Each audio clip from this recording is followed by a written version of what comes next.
बोले गंगा मैया की जय।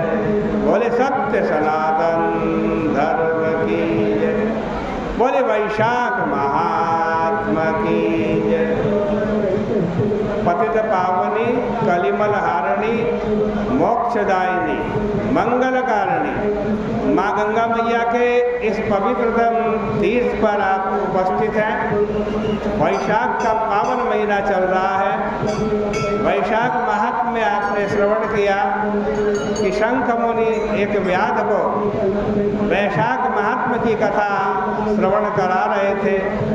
वहीं पर एक सिंह और एक हाथी आ गया, आपस में लड़ने लगे। लड़ते लड़ते बेहोश हो गए और शंख मुनि के द्वारा कही गई वैशाख महीने की कथा इनके कानों में जैसे ही पड़ी वैसे ही इन्होंने अपना सिंह और हाथी का स्वरूप त्याग दिया। पूछने पर बताया कि ये मतंग ऋषि के पुत्र हैं। मतंग ऋषि ने इनको वैशाख महीने की कथा वैशाख महीने के धर्म को करने के लिए कहा। इन्होंने मना कर दिया।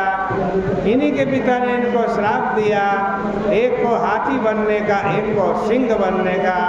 इन्होंने जब प्रार्थना की तो मतंग ऋषि ने कहा कि जब तुम्हारे कानों में वैशाख महीने की कथा पड़ेगी तब तुम इस दुर्योनि से मुक्त हो जाओ। आगे व्याध शंख मुनि से प्रश्न कर रहा है कि भवतानुगृहीतोऽस्मि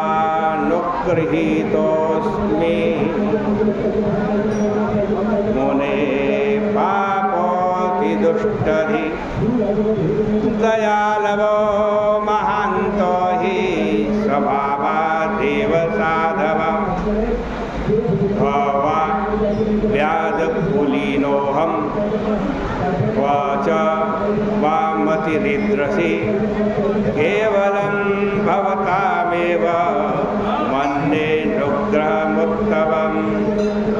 उस व्याध ने शंख मुनि से कहा कि मुनिवर, आपने मुझ पापी दुष्ट बुद्धि वाले पर बड़ा ही अनुग्रह किया। महान लोग एवं साधु पुरुष स्वभाव से ही दयालु होते। कहाँ मैं व्याध के वंश में उत्पन्न तथा कहाँ ऐसी बुद्धि। मैं तो इसमें केवल आपका अनुग्रह ही मानता हूँ। हे मानद सम्मान देने दिलाने वाले, मैं कृपा पात्र हूँ, आपका शिष्य हूँ। मुझे आज्ञा दीजिए, मैं अनुग्रह के योग्य हूँ, आपके पुत्र जैसा हूँ। हे दया के सागर, कृपा कीजिए जैसे कि पुनः मेरी बुद्धि असाध्वी अनर्थकारिणी न होवे, क्योंकि सज्जनों की संगति कहीं कभी भी पुनः दुख भोगने व दुख भोगाने वाली नहीं होती। अतः हे ब्राह्मण देवता, पापों के नाश करने वाले उन सूक्तों उत्तम वचनों का मुझे बोध कराइए, उपदेश दीजिए, जिनसे मुमुक्षु अर्थात मोक्ष की कामना करने वाले साक्षात संसार रूपी समुद्र से तुरंत पार हो जाते हैं।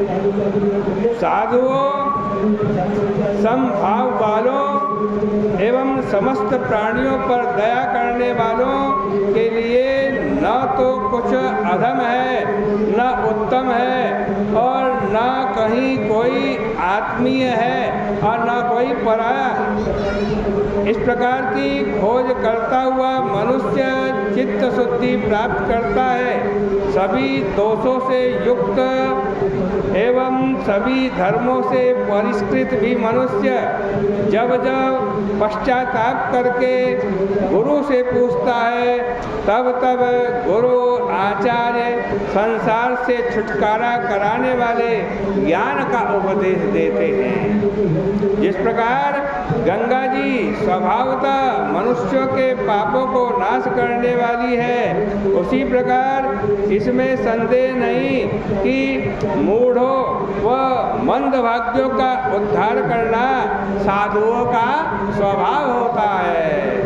हे दयालो, हे दीनवत्सल, मुझे ज्ञान देने में कुछ विचार मत कीजिए कि यह पतित है, इसे कैसे उपदेश करूं, क्योंकि शुश्रूषु सुनने की इच्छा वाला प्रसन्न चित्त तथा आपकी संगति से मैं शुद्ध हो गया हूँ। आपकी कृपा से अब मैं अधिकारी हो गया हूँ। आज व्यास की इस प्रकार की बात को सुनकर संक मुनि ने आश्चर्यचकित होकर धन्य धन्य कहकर इन धर्मों को कहना प्रारंभ किया।